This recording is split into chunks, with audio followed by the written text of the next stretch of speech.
guys, welcome to channel. நான் உங்கள் Anisha. Welcome to Anisha's vlog. இன்னைக்கு நம்ம என்ன பார்க்க போகிறோம் அப்படின்னு வந்தீங்கன்னா, இப்போ சவுதியில் எல்லாருக்கும் வந்து இப்போ தான் வந்து ரம்ஜான். இன்னைக்கு தான் ரம்ஜான். சவுதியிலலாம் உங்களுக்கு தெரியும், இப்போ வந்து 10 மணினா அங்கே ஒரு 11 அப்படி இருக்கும்.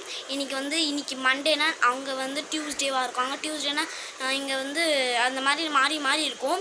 அந்த மாதிரி தான் இன்றைக்கி நாங்கள் வந்து சவுதிக்கு எல்லாருக்கும் நாங்கள் முஸ்லீம்ஸ் எல்லாருக்கும் சவுதியில் இருக்கிறவங்க முஸ்லீம்ஸ் எல்லாருக்கும் நாங்கள் ஹாப்பி ரம்ஜான் சொல்லிக்கிறோம். அண்ட் எல்லாருக்கும் முஸ்லீம் எல்லாருக்கும் நாங்கள் அஸ்ஸலாமு அலைக்கும் பண்ணிக்கிறேன். அப்புறம் நான்லாம் முஸ்லீம் தான் முஸ்லீம் மாதிரி தெரிய மாட்டேன்னு நினைக்கிறேன். எந்த மக்களாலாம் போட மாட்டேன். முஸ்லீம் எல்லோரும் பார்க்குறவங்க என்னோடய சேனலை சப்ஸ்கிரைப் பண்ணதவங்க சப்ஸ்கிரைப் பண்ணிக்கோங்க. அப்புறம் லைக் பண்ணுங்கள், ஷேர் பண்ணுங்கள், கமெண்ட் பண்ணுங்கள். பாய். ஹாப்பி ரம்ஜான். சாரி பாய் சொல்கிறதுக்கு மன்னிச்சிடுங்க. நாளைக்கு நம்மளுக்கு ரம்ஜான். சென்னையில் இருக்கிறவங்க எல்லாருக்கும் வந்து நாளைக்கு தான் ரம்ஜான். சவுதியில் மட்டும்தான் இன்றைக்கி ரம்ஜான். நான் சவுதி இருக்கிறவங்க எல்லாருக்கும் ரொம்ப அஸ்ஸலாமு அலைக்கும் பண்ணிக்கிறேன். அப்புறம் எல்லோரையும் வந்து ஹார்ட்லி வெல்கம் பண்ணிக்கிறேன். சரி பாய்.